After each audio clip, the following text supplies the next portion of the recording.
Yeah, usually they just make the girl spit a bunch and cuss, but he's twisting her into a Oh, pretzel. no, she let one dude know, you splash that water on me again.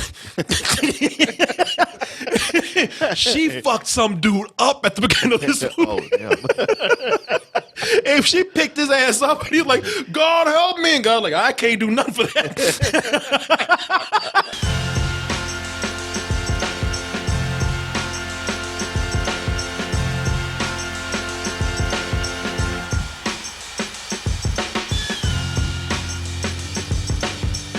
So you know what I'm gonna do for you, Martin?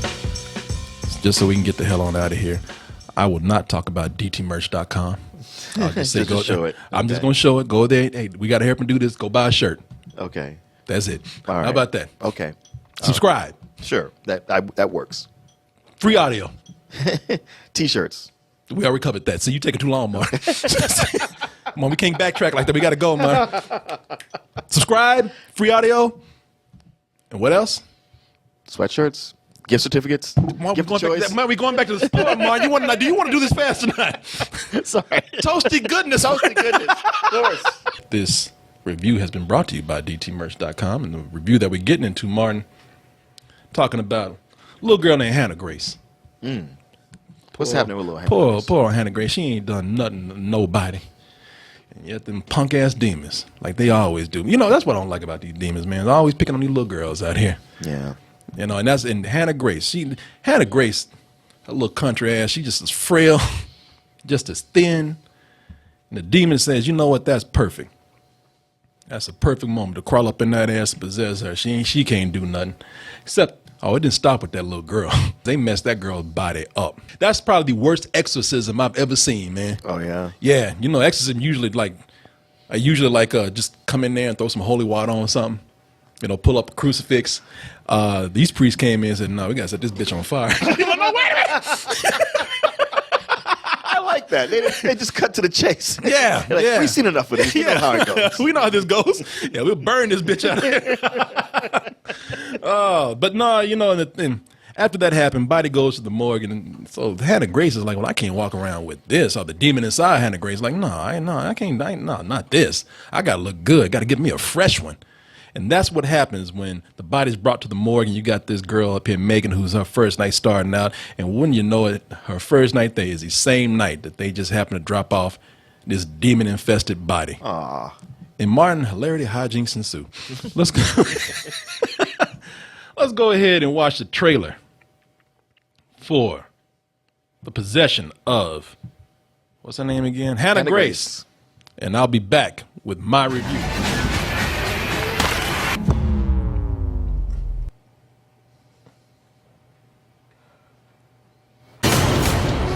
You know what, Martin? That's the only time that I've actually seen them put blood in a trailer. You know, usually they have trailers where they take the blood out. Yeah. That ball was not on its period in that trailer. Really? No, they added blood in there.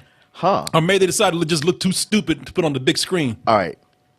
I don't know how this is going to go from this point forward. Yes, sir. What I can say, is that of all these movies we see like this is the first time a trailer I thought was effective in being scary and disturbing. Well, Martin, as a horror fan, I can say that you probably would come out loving this. Really? Yes, because you seem to like the opposite of what people say is trash.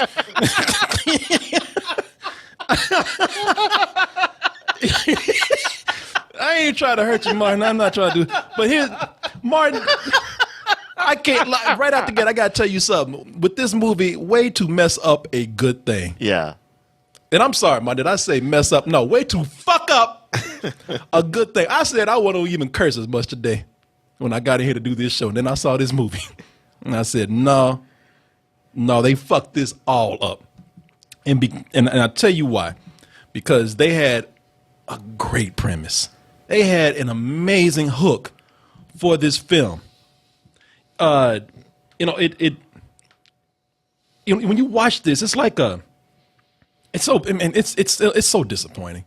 And you get more disappointed because as you watch the movie, you just see where you should have turned left when you go right. Yeah, because I'm looking at the setup here, and I like this. And the girl, she's a skeptic, but also she's popping these pills. So what's real, what's not? Oh, Martin, let me explain to you. See, now, what you're doing right now is writing a good script. They didn't give a shit about that here. See it again.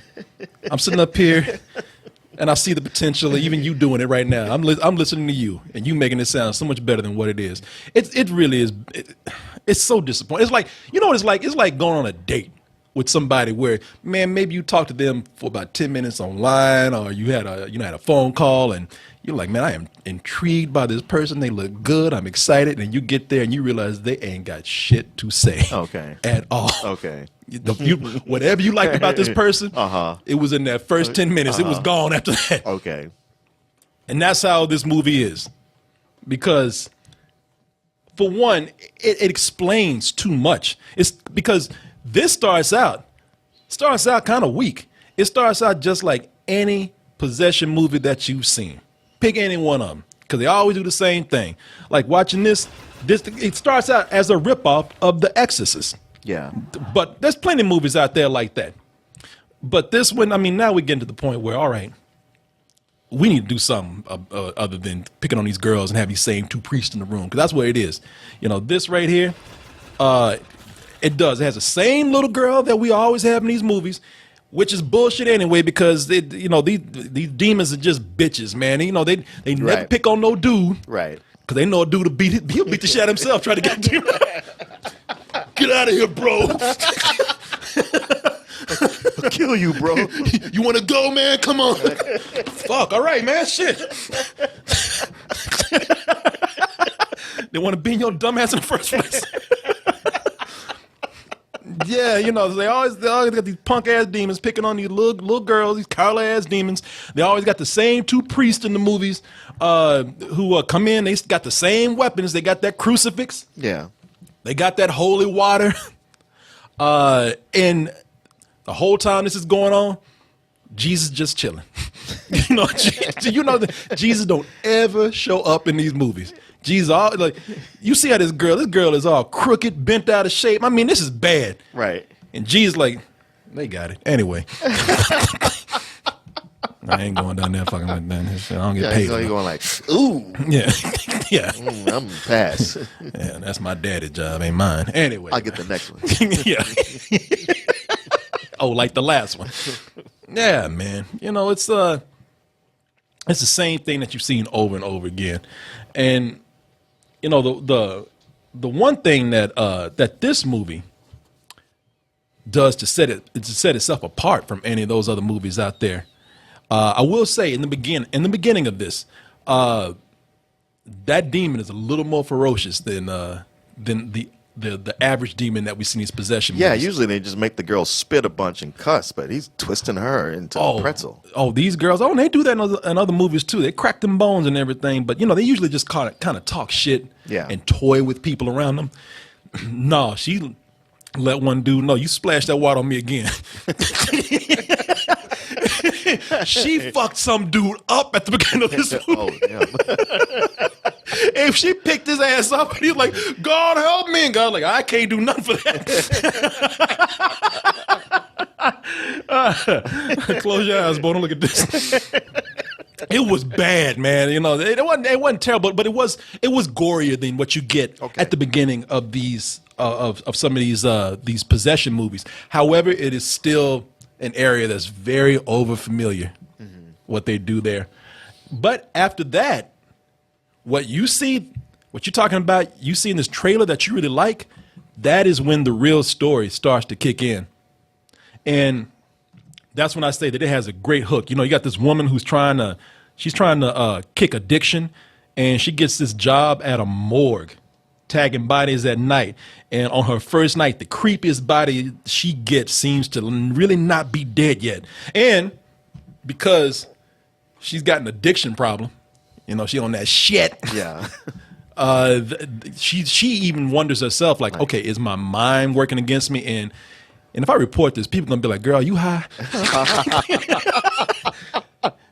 Because she got a sponsor there. The sponsor's even like, I don't know about you doing this. Yeah. Yeah. Again, girl, you on that shit again, right? Just stop. Just don't play me for no fool. Let's not do this. Yeah, the body's got up and started walking. Sure. Show ass. You know, it's a great premise, man. Yeah. It's and you know, and you add to that it has really creepy atmosphere. You know, I got these energy saving lights that keep going out, causing these dark patches in the hallways. You know, there's a claustrophobia of this person being alone in, you know, from 11 to 7 a.m. in the morning, the darkest hours of night, having to spend with nobody else but these dead bodies and these cadavers. Yeah. You know, you should say that. I mean, people look at this, and I look at it. You looking at it right now. You're like, man, shit, this is a no-brainer. This is gonna be good. You kind of need a brain for this, just a little bit. Damn. Just a little bit. So where does it go wrong? Well, the place that it goes wrong is because when you imagine how effective this be, if the movie didn't start out being The Exorcist 10.6, then you would actually have a movie that plays on mystery a whole lot better. Because now think about this. During that whole beginning with that exorcism, you know, they're telling you that this girl's already possessed. They're showing you the body. They're showing you her powers. They're showing you all these things that if they hadn't showed you that, think about the hook of the movie where, okay, the movie opens up with this girl who has addiction, who's working the graveyard shift, and this body comes in, and this body starts to move by itself and starts to stalk her. Think about, you don't know why that body's coming to life. Right. You don't know if it's all in her head, maybe. Yeah. You don't know if she's seeing things. It would just be one mystery after another that would allow you to just kind of before things get too revealed, you start scaring yourself. Yeah. And that's a creepy premise, man. No, who doesn't think about somebody being at a funeral home or morgue and one of the bodies rises up at night? Right. They should have played on that. They didn't need to play on the possession part first. Mm-hmm. And when I saw that, I was thinking, you blew the most amazing opportunity for one of the greatest premises I could have seen for a possession movie. Yeah. You've never seen a possession movie that take that kind of approach, right? Well, neither have they, because with this, that's all the first 5 minutes that everything is ruined. Because after that, they try not to only bring this body back, but they try to introduce secrets that they showed everything for. Oh. I know what this girl is capable of. I know who that person is that's supposed to be this mysterious figure popping up. I know everything that you're trying to pull right now ahead of time because you played your hand too quickly. And also showing that much takes away from, and we just call her the creature because that's how she acts. There's a lack of mystery that just that if you didn't know too much about her would have made her more frightening. But the thing right about her is that, she just looks scary. That's all. She's all half burnt and, she crackles and creaks and all that kind of stuff. It's there's not much to her other than her looking grotesque. And it doesn't help, as you saw in the trailer, that the only thing that they do with her is that besides just having an appearance, a scary appearance, of course they're going to reduce it down to just a bunch of jump scares. I will give him this. I admire her for finally getting somebody on the toilet when they're taking the shit, because that's what she wasn't pissing, she was shitting. Okay. Because she was sitting on that toilet way too long. Oh, right. And I said, something, that's what these creatures should do. If you're going to try to get somebody, wait till they take a shit. When they're completely vulnerable. Yeah, because you're going to, you probably have shit, half turd. Right. And if you do try to run, you're going to want to try to wipe your ass first. Shut up! Time out. Yeah, I admire that. When Hannah Grace is not jumping and scaring people, she gets boring real quick. Oh, but she did all that stuff in the very beginning, and that was it. And throughout the movie, see, that's funny, man. Things get boring real quick because she's got the same Mortal Kombat move, that Mortal Kombat finish. Because what she does is she'll make somebody float, get that Jesus pose, and then she get them bones cracking. And it's funny because she's like the worst yoga teacher you'll ever have because she's doing the moves with them. And while she's up there getting flexible, people are like, ah! And then she snaps that neck. And she spends this movie she loves snapping necks in this movie. If she don't make you float, if she ain't got time, she just run up on you, just snap your neck. It's the same thing throughout the movie. She did the best move at the beginning. Throughout the whole thing, it's the same move. And That's too bad. yeah, and it's not like she's even a supernatural, because Really? yeah, it's weird, man. It's not like she's like, okay, she is possessed, that's for sure. But when you in the movie, when she starts doing her thing in the morgue, she's more like an alien creature, because the movie presents elements they don't even explain. Like, one person says she kills because every time she kills, it helps her body regenerate, or it helps her. She does some Wolverine shit. She kills somebody. It helps heal the body. I'm like, she's a demon. I thought she just came to either heal the body himself or jump to another body. They don't ever explain how that works, what that has to do with anything. It's just it's an excuse to explain her going through there and turning this into a slasher film. Okay. Just stalking people and killing them. It's and at that point, like, that's what I'm saying. It turns into like an alien creature or a monster movie. It's not like a demon possessed film. She's killing people and taking their essence or their juices or their blood or whatever. And by the way, she doesn't do anything like that.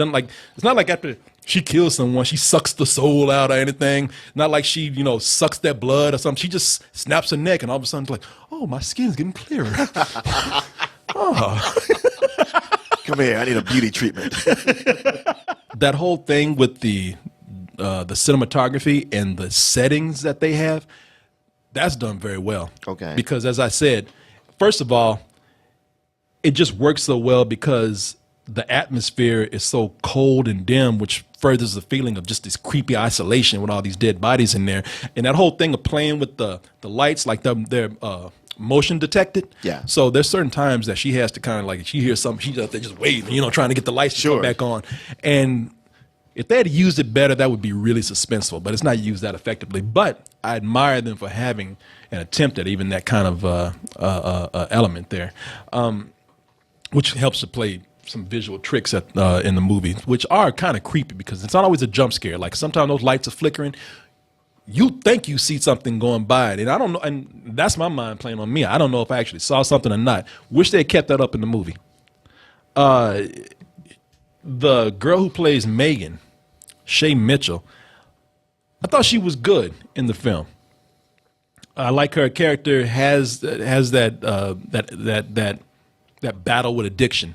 Yeah. In the film, but even with that, they fucked that up, man. Do they? They do, man. Because first of all, she's an ex-cop, and they even show flashbacks where she's traumatized by the death of her partner. Okay. And so what does she do? She goes and gets a job where she works around more death. I don't, Yeah. I don't. Okay. How is it supposed to help you? You couldn't work at an animal shelter or something. I don't know what that's supposed to do. They show you, like, she shot her partner.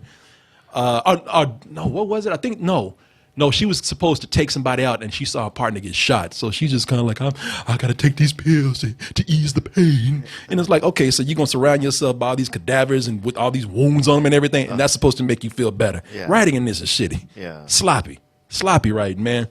And the biggest thing is, instead of using that flaw in the movie, because there's some point in the film where instead of using that flaw to make her more vulnerable, instead of using that flaw to add to more tension and suspense in the movie, they don't do that. They use it to make her more of a badass. They try to get Martin, because she's an ex-cop, or because her addiction makes her more of a badass. And it's Martin. It's more of it's her addiction that's kind of making her a badass, and it ruins the ending of the movie. This is one of the, and I'll tell you what, y'all gonna have to stick around for this spoiler right here. This is one of the worst and most awkward ways I've ever seen to end a horror film. They didn't know what they wanted to do. They just ended this shit. Oh, it's one of those. They called her back for like 30 minutes to film some shit because they didn't have nothing. Whatever they had before, it did not work, or maybe they forgot to shoot it. I don't know. I forgot. But I was like, this is not an ending. Right? When you hear it, I guarantee you, when you hear it, it is, you are going to laugh at this, because it just, not only is it bad, but It would have been great had it been a bad, like explosive ending or something that was crazy. It's flat. This shit just stops. Yeah. Like she came back and said, "Y'all got me for 15 minutes. You better shoot something." We still writing it. No, fuck it. You better shit. I'll look in this mirror. Whatever you got right now. Shooting. This was something that I'm not going to say pass. I don't give movies. I give this a pass. I really don't give movies a pass. I recognize things that make me sick. You hear me say this all the time. I am not here to like give a bullshit rating because you want to hear it. I'm not here to talk shit about a film because, oh, you love to hear us make fun of something.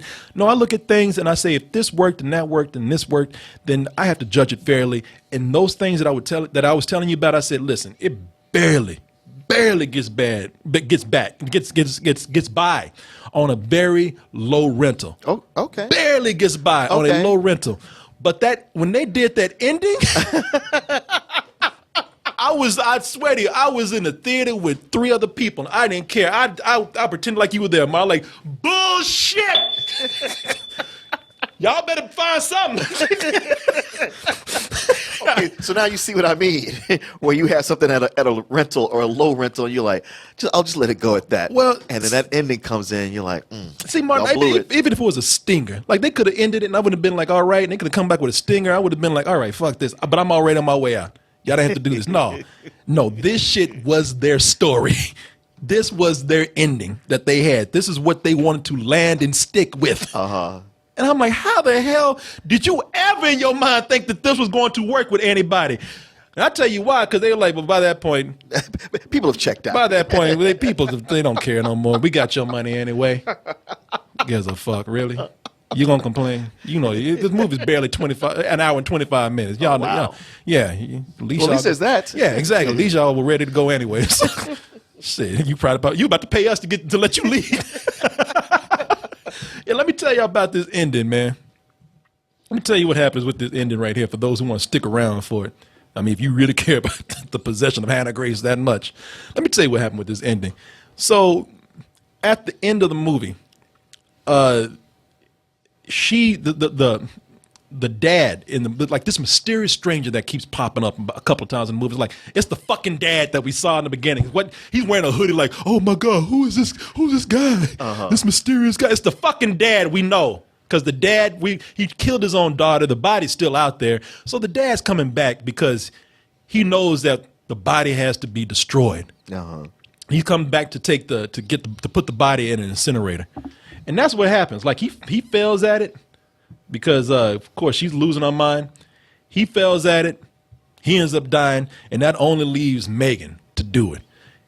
And that's it, man. At the end of the movie, she has a little tussle with her, puts her on the slab, shoves her ass in the incinerator. She's hanging on for a little bit, but she shoves her ass in there, burns her up. Okay, that's it. Well, that was simple, but sure, fine. That's cool. But no, they can't end it there. I would have even been like, oh, I thought you were going to say that was the ending. I was like, oh, that's not bad. That's the way you end stuff. Martin. But wait, there's more. No more. Just cut it off right there. We'll just leave. Just roll the credits. No, Martin. They had to keep going. Well, you could fade to black, and then we could just leave and go. Martin, okay, get your ass back here. Sit down. But my Uber's waiting for me, and good. You got a story for your Uber driver when you get there. Because let me tell you, because you fine with that, right? Yeah, I'm fine with that. It's very simple. Yeah, it could have had her get on the ground and be like, oh, thank God. Da-da-da-da-da, credits roll. Yeah. You know, no, Martin. Months later, or maybe it's days later, I don't know. They got Megan. She's exercising, punching a bag or something, because we saw her doing that from my ex-cop days earlier. Right. And she goes to a mirror, this foggy mirror, and this fly lands on the mirror, and she slams that fly. Like that fly was the main villain of the movie. Oh. And then that was Jeff Goldblum. I mean, Fly wasn't doing nothing, just mind his own business. And she, bam! Help me. And then she gets the fog off the mirror, and she looks at it and she says, my name is Megan, and nothing's ever going to stop me again. Da-da-da-da-da, and credits roll. I'm like, what does that have to do with anything? Exactly. It's like they ended the movie like they took the movie from Hannah Grace and ended this like this was some female action hero. Like, what is she going to be, the next person, the next Terminator movie? Is she going to be a demon killer now? You know, that was it. Oh, okay. That's perplexing. The only thing I can think is that somebody whispered to somebody that, hey, there's a chance they might want a sequel. You need to set something up. Martin, you weren't there. All right. First of all, don't nobody want no sequel No, to of this course shit. not. No, hell Of no. course not. No, hell no. And I don't know what they were trying to do with this girl by having her in the movie talking about like she's gonna be in the fucking next Resident Evil movie or Right, something. right. My name is Alice, and I have stories to tell. Some bullshit. You know, no, that was, and then they just ended it right there. They switched the movie from the demon to her in the last 5 seconds. And I was like, I can't let this go. I mean, that is just horrible filmmaking right there. Yeah, I don't get that. Of course you don't. Because you're not We were done. We were leaving. It would be one thing if you really had more story to tell, but you were finished. I missed my Uber. You could have I don't even get a refund. Matt Martin, this is nothing but a pair of scissors could have fixed this shit. I could have went up to the goddamn projection booth and cut that shit off. You say, hey, next time don't show that part. Yeah, I could have given me some scotch tape, some scissors. I could have cut that shit off for everybody in the theater and they would not notice the difference at all. Put that shit in the trash and everybody could have been on their merry way. Look at you, old man. This cutting film. It's digital now. Okay, then you know what, Martin? That's even better. Put that shit in the final cut. It's just the press of a button. The press of a button, Martin. And then we're done. No. You had it. I was gonna give it to you. I was gonna let you have your rental. And you just couldn't be satisfied. No, we got this bad bitch. We gotta talk about this. My name is Megan. Who? I didn't even know this chick's name through half the movie. And none ever gonna stop me. Who is she addressing? The mirror. Herself? She was looking at herself. I ain't addicted no more, and I just killed the demon. Fuck. Who gives a shit? and a fly. Yeah, you just killed a fly. Fly ain't even done shit to you. That fly was possessed. No, it wasn't. You just shitty. Demons everywhere. Yeah. No, little girl look like you still fucked up. No, bullshit. It's almost a fuck you, but nah. Damn. Nah, but a few seconds ain't gonna take it down that low. But no, this is bad, man. This is bullshit. And with hard, just learn to not show your hand too early. That's the thing with horror, man. Horror really works when there's, I hate to bring it up, but look at Get Out. Sure. You know what? Imagine if Get Out, Told you right off the bat. the first 5 minutes of the movie, they showed you scooping a black man's brains out and putting a white man's brains in it. And you saw the whole process. That would ruin the movie for you, would it not? It would. You spend the whole time going, all right, when's he going to figure this out? Negro, get out of there. Yeah. Yeah. Yeah. Shit is called The Possession of Hannah Grace, not Megan's a fucking badass in this shit. So it sounds to me that, say, if film got passed on to you, Corey Coleman, could edit it in such a way, with not very much effort, that would bring it up to a matinee. Corey Coleman got better shit to do. I'll tell you that right now. Yeah, next shitty movie. Oh, bullshit. You've been warned. Anyway. Well, that's sadly unsurprising. Yeah, I was even trying to see this shit this weekend. Maybe that's why he didn't care. I don't know. Anyway. Well, yeah, nobody went to see it. Don't try to confident. Don't you plagiarize. Don't you plagiarize me, Mark. Well,